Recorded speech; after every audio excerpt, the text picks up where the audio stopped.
Hey guys, welcome to Cook with Sonu channel. இன்றைக்கி நம்ம சேனலில் ரொம்ப சூப்பராக எக் 65 எப்படி பண்ணலான்னு பார்க்கலாம் வாங்க. ஃபர்ஸ்ட் வந்து இதுக்கு நான் 4 எக் வந்து எடுத்திருக்கேன். அந்த 4 எக்ஸை வந்து நல்லா வந்து உடச்சி ஊற்றிக்கோங்க.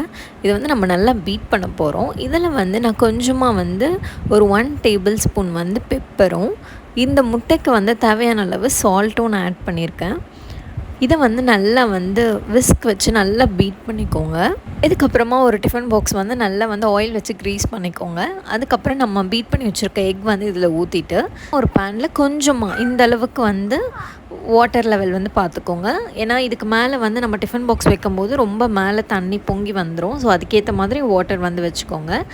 இப்போ எக் 65க்கு மசாலா ரெடி பண்ணிடலாம். 1/2 tablespoon turmeric powder, 3 tablespoon chilli powder, நான் காஷ்மீரி சில்லி பவுடர் எடுத்திருக்கேன். 1 tablespoon garam masala, 2 tablespoon ginger garlic paste, 3 tablespoon cornflour, 3 tablespoon maida, 3 tablespoon rice flour. Half lemon juice வந்து இதில் நான் வந்து பிழிஞ்சு விட்டுட்டேன். இதுக்கப்புறமா கொஞ்சமாக வாட்டர் ஆட் பண்ணி இதை நல்லா பிசைஞ்சு விட்டுட்டேன்.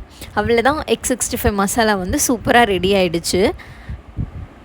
இதுக்கப்புறமா அந்த பேனில் வந்து நல்லா அது வந்து வெந்ததுக்கப்புறமா நான் என்ன பண்ணேன், இந்த மாதிரி க்யூபாக கட் பண்ணி எடுத்துக்கிட்டேன். இது கொஞ்சம் வந்து எனக்கு ஃப்ளஃபியாகவே வந்துச்சு. அதனால் 4 எக்கே வந்து நிறைய குவான்டிட்டி வந்துச்சு.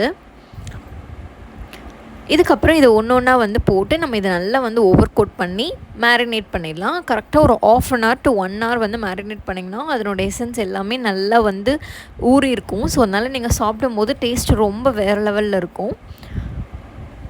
உங்களுக்கு உடனே சாப்பிடணுன்னு இருந்துச்சுன்னா அட்லீஸ்ட் ஒரு 15 minutes வந்து மேரினேட் பண்ணி ரெஃப்ரிஜரேட் பண்ணிவிடுங்க. அப்போ நல்லாயிருக்கும். இதுக்கப்புறமா ஒரு பேனில் வந்து தேவையான அளவு ஆயில் ஊற்றி இதில் ஒன்று ஒன்றா நான் போட்டு நல்லா பொரிச்சு எடுத்துட்டேன்.